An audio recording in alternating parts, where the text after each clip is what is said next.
We usually only think about our health when something goes wrong, right? But what if we could flip that script? What if we could actually get ahead of problems before they even start? Well, that's exactly what this is all about, building your personal health blueprint. We're going to do it by understanding the most important preventative screenings. So let's just dive right in. It's so easy to just assume we're fine if we feel fine. I get it. But the most important questions about our health, they're not always about the symptoms we have right now. No, they're about what's coming down the road and what we can do today to stay healthy for decades to come.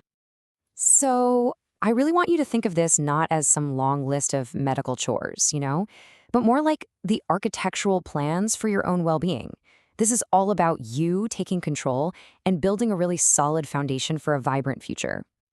So here's the plan. We're going to walk through the key health milestones, basically decade by decade. Now, think of this as your guide for having smarter, better conversations with your doctor. It is absolutely not medical advice. Okay, let's kick things off with your 40s. This decade is so crucial. It's where we really shift from just basic checkups to establishing some key health baselines. Seriously, the screenings that start here, they set the foundation for pretty much everything that follows. The first big number you've got to remember is 45. Why? Because the American Cancer Society recently lowered the starting age for colorectal cancer screening. They're seeing a rise in cases in younger adults. So this means a key screening now starts firmly in your 40s, not your 50s like it used to. Now, what's really great here is that you have options. You've got structural tests like a colonoscopy, which literally look inside the colon. People call it the gold standard because it can find and remove precancerous polyps in the same go. Then you have biomarker tests, which check your stool for tiny signs of cancer. They're less invasive, but also highly effective. Honestly, the most important thing is to just talk to your doctor. Choose one and get it done. The 40s, well, they're also about starting some really important specific conversations. For women, the choice to begin annual mammograms kicks in at age 40, and then it becomes a firm recommendation at 45. For men, especially those at high risk, and that includes all African American men, the talk about prostate cancer screening should start right at 45. It all comes down to shared decision making. That's where you and your doctor look at the pros and cons together to figure out what's truly best for you. And hey, here's one for everybody. The American Academy of Ophthalmology says everyone should get a baseline eye exam at age 40. And this isn't just about getting glasses. Nope, it's to screen for silent vision-stealing diseases like glaucoma before they can cause damage you can't reverse. Okay, let's roll into the 50s and see how this all builds. This decade is really about being consistent with those earlier screenings, while at the same time expanding our watch list to include some new age-related conditions. 50. It's another one of those landmark ages for sure, and it brings some crucial new preventive actions into focus, specifically around your lung health and getting protection from a really common virus. So first up is lung cancer screening, but only for those at high risk. This is not for everyone. It's a targeted annual scan for current or former heavy smokers. The criteria you see here are super specific, and that's to make sure the benefits of the scan really outweigh any potential risks. So you might be looking at that and wondering, what on earth is a pack year? It's actually simple math. You just multiply the number of packs you smoked per day by the number of years you smoked. So smoking 1 pack a day for 20 years, that's 20 pack years. It's a brilliant way for doctors to quantify your risk. Right at 50, it's also time to think about the shingles vaccine.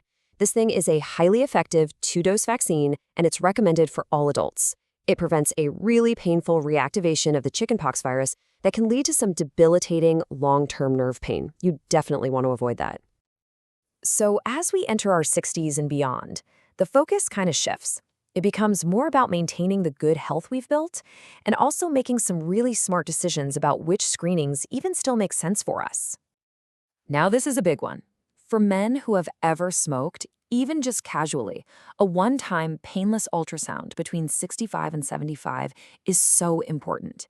It can detect a swelling in the body's main artery, and finding an abdominal aortic aneurysm early can literally prevent a catastrophic rupture. Just as important as knowing when to start screening is knowing when you can safely stop. It's a great question. For women, cervical cancer screening can typically end at age 65, but only if you have a consistent history of normal tests. It's a conversation you need to have with your provider based on your own personal history. Okay, so we've gone through the decades. Now let's talk about the foundational checks, the ones that are important for all of us adults, no matter how old you are.